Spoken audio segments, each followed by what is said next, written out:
Higan Eruthyll. Higan Eruthyll. Still doesn't sound right. Higan Eruthyll. Very Nihongo, thank you, but I think we'll just call it Higan L because that's what this game is, a big fat L. That's what I'd like to say, but I do enjoy the gameplay quite a lot for this game. So we're gonna talk about the pros and cons and everything good and bad with this game. I do think overall this game might not survive the longest. It seems like it might be on the Eversoul's trajectory, you know. That's what I've gotten from this game so far, but yeah, we're gonna go ahead and talk about the pros and cons for this game, guys. So hopping into pro number one, guys, the combat and gameplay itself. Alright guys, so like the actual combat and gameplay in this game is not very similar to how Eversoul's worked. Well, how Eversoul's worked is you just used your people's abilities whenever they got their skills up, whereas in this game, you have to use it based off of an energy system. Basically, you have 10 energy bars at the bottom. Whenever you get a certain amount of that energy, you can use that energy for your character's skills, but if you don't have enough energy, then you don't. Funny enough, it's like your elixir in Clash Royale, where if you want to summon a goblin, you can't summon a goblin if you don't have the 2 elixir to summon a goblin. The same thing basically works here, but it's for your skills. This also allows you to combo skills quite well with other characters. You have certain characters that can bring down the amount of energy that it costs to use those skills. You have some skills that allow you to do increased damage with other characters while using these skills. So it's very good to combo characters, and I feel like the combat is kind of deep in that sense. But you can't talk about the combat unless you talk about the actual team building itself, and the team building in this game can be quite interesting depending on the stage you're on, because some stages will have certain buffs, or if you put your character in that certain position, you'll get a certain buff, and also some stages have some like support items that can be used as well. But this ultimately starts from all the classes in the game. Let's go ahead and talk about those classes now. So hopping into what the classes are in the game, first you have your guardian class, which is basically like your tank, your frontline support, the person that's going to be taking most of the damage. Secondly, you have your hoplite, which can act somewhat as a tank. It's like a semi-tank, semi-bruiser. They're basically a mix between a guardian and an assassin. And then you have the assassin class, which is not very tanky at all, but they do a lot of damage. They particularly target like 1 or 2 targets to do massive damage to that 1 or 2 targets. And then you have your ranger class, which is basically the class that just sits back with a big gun or a big bow or something and just shoots shit at the enemies. They're generally very squishy, and they tend to do AoE damage. Sometimes they don't, sometimes they do single target, but most of the time it's like single target damage. Then you have your caster class, which is basically like your magic class.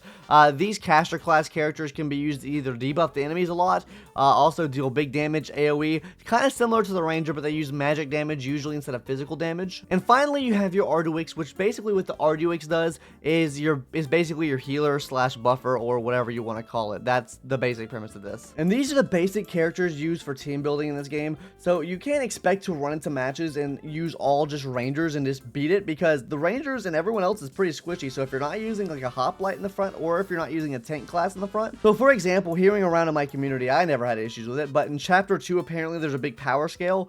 I already had a pretty good healer and a pretty good tank by that time, but if you don't have that, people are actually really struggling to get through chapter 2 of the game, just because everything was just destroying them, like absolutely destroying the whole team, killing the whole team.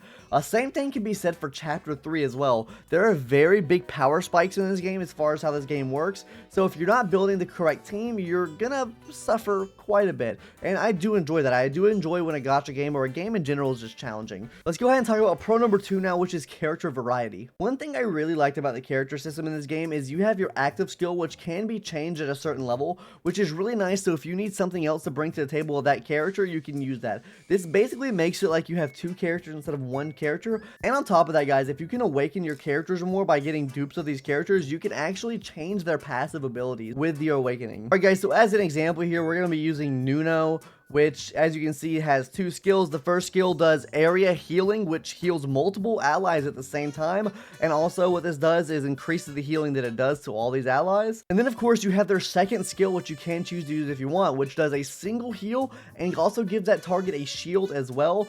This is actually really useful if you're using a composition like I'm using right now, where I'm using basically 1 healer, a caster, a ranger, and 1 tank in the front. I can just put all the buffs towards that 1 tank, so they're making sure they survive in the front, and then that means my backline DPS can do the job they need to do. And also, as I was mentioning before, the passive skills and the awakenings, as you see here, if you get your talent up right here, you can change what their talents can do. For example, talent rank 3, you can have Sway's Dance, effective range increased, and you can cleanse 2 debuffs, or you can get Tinkling Bell, which grants 2 stacks of Wind Breath. And I won't get into what the Wind Breath does, or like what the actual skill itself does. It's just the fact that you have this variety for each character, so you can actually build these characters kind of how you want them. And this also makes the SR characters and rare characters even viable during matches, because it gives them variety as well. So say you just needed a certain ability that's only on an SSR character, but they might have a lesser ability of it on a second skill. You could use that to actually progress through the game further and also help you out as far as going through the game. And then finally, as far as character variety goes, guys, you also have your equipment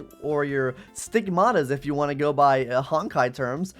Basically, these are stigmatas from Honkai Impact, or artifacts from Genshin, or toppings from Cookie Run Kingdom. These are going to give you certain bonuses if you have all of the same set or two of the same set. Also give you stat increases and stuff like that as well. But we spent too much time on this topic. Let's hop into pro number 3 now, which is quality of life. Now, normally I wouldn't put this in a pro of a game, but this game right here in particular has really good quality of life stuff. Something that I noticed is when you're actually going through your story mode or adventure mode, it basically just allows you to go through the whole story mode itself. Like, it'll just load the whole world in, and you can just go through the whole story mode without having to go back, go to any loading screens and stuff like that. It's absolutely great. Another quality of life thing that I found in this game is actually when you're upgrading your characters as well. So whenever you hop into the game and actually want to upgrade your characters, it'll give you the option to show you what's obtainable, what's craftable, and stuff like that. So all you have to do is click on it. It gives you every option of how to obtain these things in game, or like obtain the fragments or whatever you need to upgrade your character. You can click on that way to obtain it, and it'll actually bring you straight to the way you obtain it. And you'd say that's pretty normal in a game, and I would say yeah, it is. But what I like about this version of it is it'll actually tell you the amount you need to craft. It'll automatically give you the exact amount you need to craft in the crafting menu.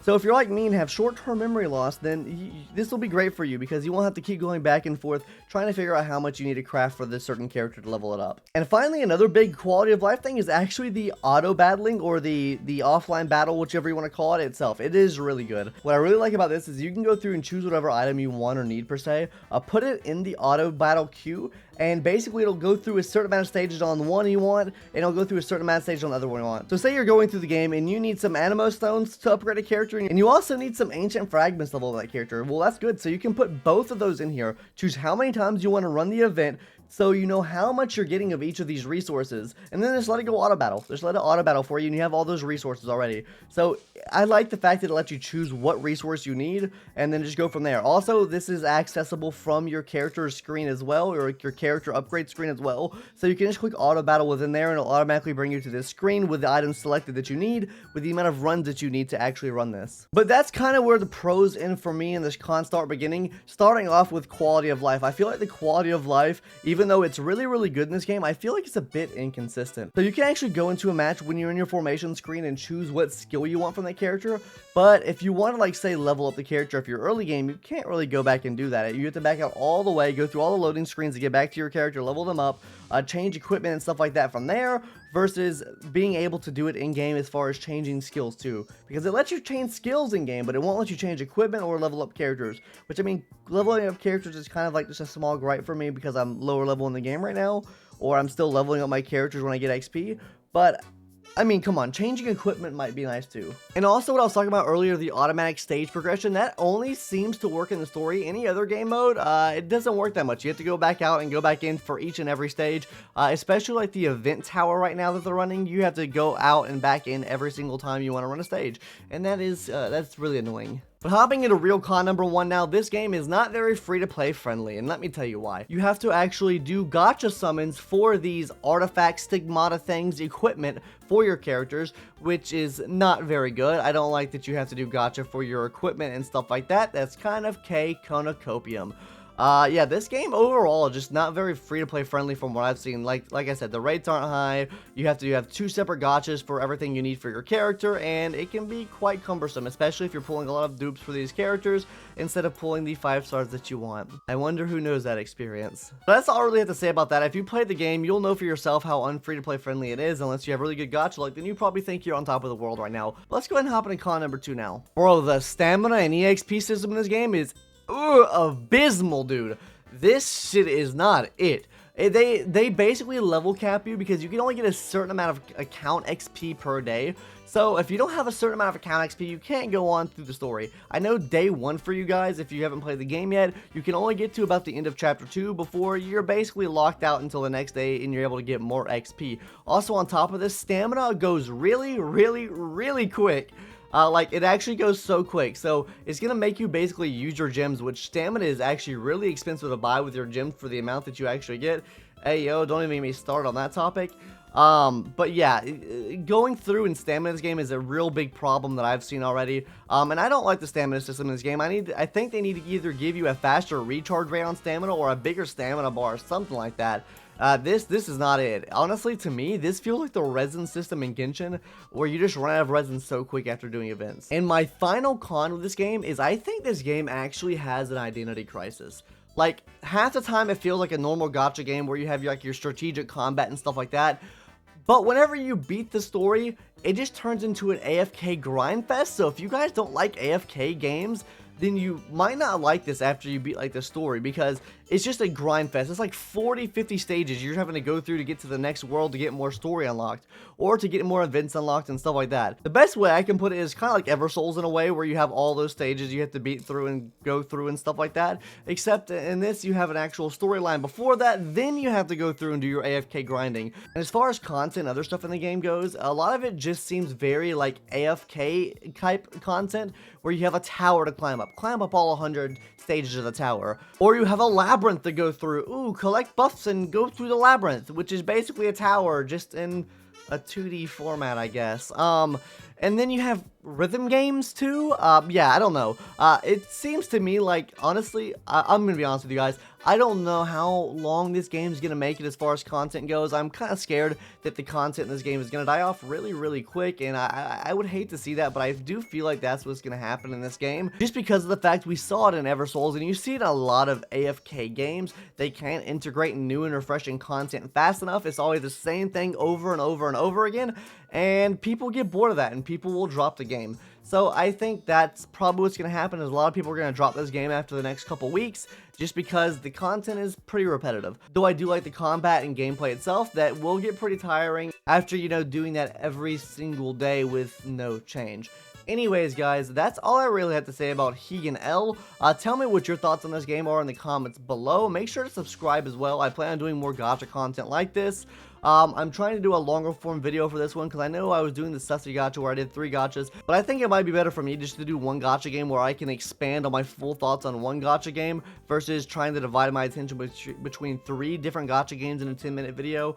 So tell me what your thoughts are. Do you like the old style video where we did 3 gacha games in one video and did basically 2 minutes apiece for each gacha game? Or do you like this one where we do a full breakdown of the game? Or do you guys like this one where we do like a 10-minute breakdown of the game so you guys can see what the player wants? Not. If not, then we might do this a couple times a month. We might do the Sussy gacha one a couple times a month. Maybe the Sussy gacha one where we do 3 gachas. We do it once per month, bringing in all my favorite games I've played from the month. I don't know. Anyways, guys, tell me what your thoughts are in the comments below. Anyways, that's going to do it for today's video. Hope everyone enjoyed, and I'll see you in the next one later. Bye-bye.